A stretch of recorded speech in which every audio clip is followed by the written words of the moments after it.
안녕하십니까. 둔산동 Q&A 공부방 동아쌤입니다. 자, 국어를 이렇게 질문하려고 모르는 걸 이렇게 써놨으니까 이렇게 정리하는 과정 속에서 공부가 되는 것이지 수업으로도 늘긴 해요. 근데 진짜 정리하는 과정에서 느는 것이지 수업으로 는다? 드물죠. 자, 고등국어, 한국어 문법 총정리를 공부하셨군요. 긍정이나 부정의 물음에, 긍정, 부정의 답이 모두 가능한가? 이게 결국 문장으로 긍부정의 물음에 답해도 된다는 거. 이게 외국어는 안 된다는 거죠. 영어는. 자, 한국어는 가능하다는 거예요. 예.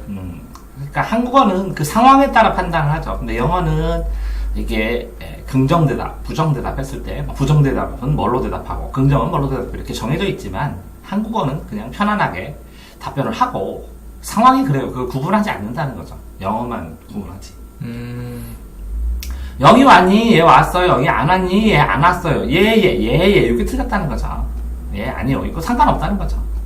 이게 문제가 아니라 여기 왔어요. 오지 않았어요. 이걸 보고 판단한다는 거죠. 근데 영어는 안 왔니? 그러면 yes 하든지 뭐 왔니? 그럼 no 하든지 이렇게 정해져 있다는 거죠. yes나 no만 정해져 있고. 네. 자, 음성기관, 소리 내는 기관에서 발동부, 이 움직일 동에다 출발하니까 허파입니다. 발선부, 그러면 발성, 소리를 내는 것은 후두나 목청에서 냅니다. 이게 공기가 헛바에서 나가면 소리는 여기서 나는 것이고, 음을 만드는 것은 이제 뭐 고정부나 능동부에서 이렇게 혀 같은 건 움직이고 뭐 치아나 이런 거는 정해져 있겠죠. 입천장이나. 네. 위에 세외 차이점, 소리 내는 거, 발동부, 소리 내기니까 허파, 발성부, 소리를 내는 거는, 낸다는 거를 공기가 나온다, 라는 것까지, 공기의 진동으로 보는 거죠. 그래서 여기를 소리 내기라고 하니까 출발한다, 라는 거고, 이거는 출발한 소리를, 이, 소리, 후두나 목청에서 전체적인 소리에 뿌리를 만들어서, 그 다음에 이 발음 기관에 가가지고 나눠진다는 거죠. 그래서 뭐 여기는 기역, 키읔, 여기는 이빨은 시읒, 여기는 지읒, 치읒, 여기는 느드, 트, 이렇게, 이 옆에는 르, 여기는 노랑 양만이니까 미은, 이은, 뭐 이런 것들이 단다는 거겠죠. 네. 됐나요? 네. 자, 니은이 무무를 만나 북으로 바뀐다, 혹은 부무가 그를 만나 극격으로 바뀐다. 표준 발음이 아닌 것이 많다. 자, 이렇게 됐을 때 이 표준 발음은 뭐냐? 현재 교양에 있는 서울 사람이 쓰는 중산층이 쓰는 소리인데 그 사람들 그렇게 쓰고 있으니까 표준 발음이야. 그럼 이유는 뭐냐? 그러면 이게 왜 이렇게 쓰는지를 이 역사학적으로 이렇게 밝혀내야 되죠. 근데 시험 문제가 안 나오죠. 자, 그러면 이 단어의 어원부터 변화되는 과정을 다 변천사를 연구해야 되는데 이것까지는 안 나오죠. 그렇죠. 그게 나올 리가 없죠. 그러니까 표준 발음이다. 그럼 기억할 수밖에 없습니다. 현재 상황으로. 역사를 다 외우기 싫으면 요것만 외워도 시험 문제를 푸니까. 표준 발음이라는 게 서울 사람들 발음하는 거죠. 네. 오케이. 위에 규칙대로 발음하지 않고 그냥 지 맘대로 발음한다? 이렇게 규칙대로 만드는 것도 있는데 안 바뀌는 것도 있다는 거예요. 그러니까 공통점을 찾기 쉽지 않다는 거예요. 됐나요? 네. 산불. 이 니은이 비읍을 만나면 이거 거꾸로 하는 거죠. 네. 아무튼 무인데 이게 미음에서 부가 나오니까 무부푸가 나오니까 미음에서 이게 영향을 받는 걸 뿐이죠. 자, 앞가지인데 앞가지 가지가 되는데 앞가지. 근데 요거는 이렇게 되는 게 이렇게 규정으로 쓰인다 안 쓰인다 이것도 확인해야 되는데. 근데 자기 맘대로 한다. 예를 들어서 이렇게 자기 맘대로 이상하게 변했다. 그러면 뭐 기억할 수밖에 없는 거예요. 그래서 저도 문법 별로 안 좋아하죠. 그렇게 해야 된대. 이유는 없대. 이유는 다 찾아보래. 그래서 영어도 어원 있는 사전 뭐 두꺼운 거 사놓고 그랬는데 재밌기는 하더라고요. 역사 보니까. 그러니까 이제 대학교 가서 재미로 취미로 하시는 거는 뭐 나쁘지 않지만 그전에는 뭐 별 상관이 없습니다. 네. 그러니까 이 표준어의 기준은 뭔가요? 현재 서울의 교양 있는 중산층. 그렇게 그냥 폭넓게 정의한 거죠, 이 사람들이? 네. 오케이.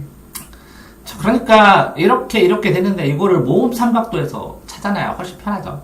나중에 보면 이것들이 이렇게 변한다. 보면 모음 삼각도에 보면 요쪽 편, 요쪽 편 여기서 전체로 그룹이 이쪽으로 가는구나 하는 게 보이니까 모음 삼각도에서 모음은 모음 삼각도에서 확인하고 자음은 자음 편에서 확인하시기 바랍니다. 항상 공부할 때는 음성적 이 형태는 다른데 문법적 기능이 같죠. 별로 없습니다. 그런데 이제 예를 들어서 앞에서 아가 나오면 아를 쓰기도 하고 앞에 어가 나오면 어를 써서 모음 조화를 시키느라고 이 형태를 이런 게 있을 때 이런 게 있을 때 쓰이는 겁니다.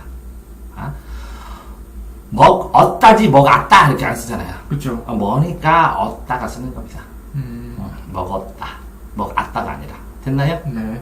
그러니까 어떤 쓰임이 있을 때 명령 어미에 달리 쓰임 뭐 거라 너라 뭐 요라 하면 일반적으로 본인이 상식적으로 봤을 때 이런 소리는 써본 적이 없는데 이런 것만 확인하면 되고 당연히 이렇게 쓰이는구나 라는 것만 확인해도 문제 푸는데 문제가 없습니다.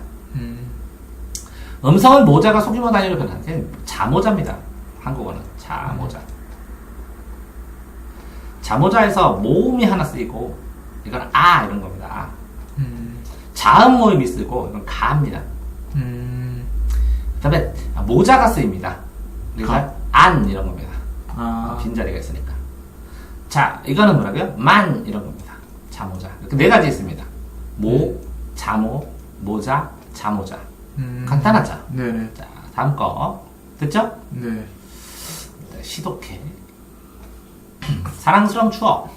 뭐가 이렇게 사랑스럽냐? 윤동주 순수했던 시절을 생각하는 것 같아요. 오, 그렇습니까? 봄이 오던 아침, 오고 있는 거네, 현재. 네. 봄이 오던 아침, 서울 어느 조그만 정부장에서. 서울인데, 어딘지를 안 알려주고. 그래서, 신비한 상상을 더하게 하고, 조그만, 사람이 붐비지 않겠죠? 조그만 정거장에서 희망과 사랑처럼 지규법. 그러니까, 희망과 사랑이 기차겠네요. 기차를 기다려. 희망과 사랑처럼 기차를 기다려. 그러니까 희망과 사랑도 기다리고, 기차도 기다린다는 거죠. 정거장에서. 근데 정거장인데, 조그만하네요. 그럼 간이역인가? 그럴 가능성이 커요. 그런데, 나는 플랫폼에 간신히, 그런데 이게 전차면, 간이역 아니죠?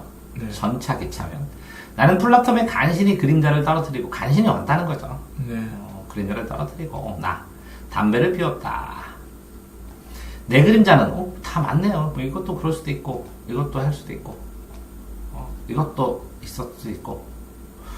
내 그림자는 담배 연기 그림자를 날리고, 내 그림자는 담배 연기 그림자를 날리고, 내가 움직이면 담배 연기가 흩어진다는 거죠. 그걸 시적으로 이렇게 쓰는 거죠. 비둘기 한 대가 부러울 것도 없이, 부끄러울 것도 없이, 맨날 부끄러워요, 얘는. 그쵸. 내 아랫속을 햇빛에 비춰 날았다. 나래, 상상의 나래겠죠. 날개예요, 저게. 그러니까 날개, 상상의 날개. 햇빛에 비춰 날랐다. 누가? 비둘기가. 내 그림자는, 주어가. 그림자가 나는 거죠. 비둘기가 아니라. 비둘기 한 대가 부러울 것도 없이죠. 이렇게 가르쳐야 되고. 그러니까 주어하고 서술어하고 멀리 떨어져 있으면, 주어하고 서술어 찾고 목적어 찾아야 되는데, 안에 매달렸죠. 기차는 아무 새로운 소식도 없이 나를 멀리 실어다 줘.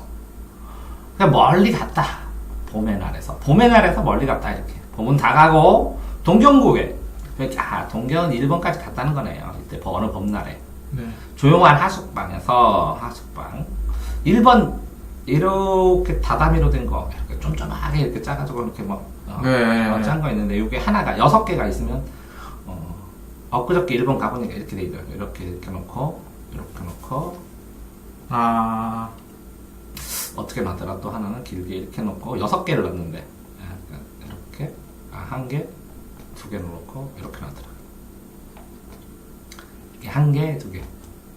그러니까 1, 2, 3, 4, 5, 6. 이게 6척방입니다, 6척방. 다담 이거 띄어서 말릴 수도 있고, 매트입니다, 매트. 두꺼워.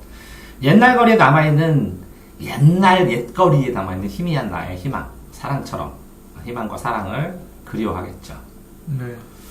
오늘도 기차는 몇 번이나 무의미하게 지나가고, 근데 나를 싫어오지 않고 나를 뭔가 하지 않으면 무의미한 거죠. 오늘 나는 누군가를 기다리고 꼭 이 기차 타고 올 것 같죠. 서성거릴 게다. 아, 젊음은 오래 거기 남아 있어라. 그러니까 젊었을 때 추억은 거기에 오래 남아 있었다는 거겠죠. 그렇죠. 하숙방에 있는 자, 서성거리고 있다. 봄이 다가고 난 뒤 젊은 청춘이 나간다는 거죠. 기차를 탔던 정거장에서 누군가를 기다린다. 젊음이 거기 나갔으니까 젊음의 기억. 젊음의 기억은 거기 다 있다는 거죠. 옛거리 남은 내 사랑에 그리워서. 그럼 맞습니다. 다 맞게 했네요. 외물의 허양됨. 뭐 이 정도는 과장이고, 그렇죠. 참는 자. 뭐 이 정도 과장이고, 그냥 사랑을 그리워했다. 뭐 이 정도. 순수했던 그때 그 시절, 그때 뭔가 사랑하는 것들을 했다. 저항시보다는 좀 적죠. 그렇죠. 아니고. 이 정도로 보면 될 것 같습니다. 그러니까 열심히 해석했는데 문제는 그러니까 전체적인 흐름상에서 그죠?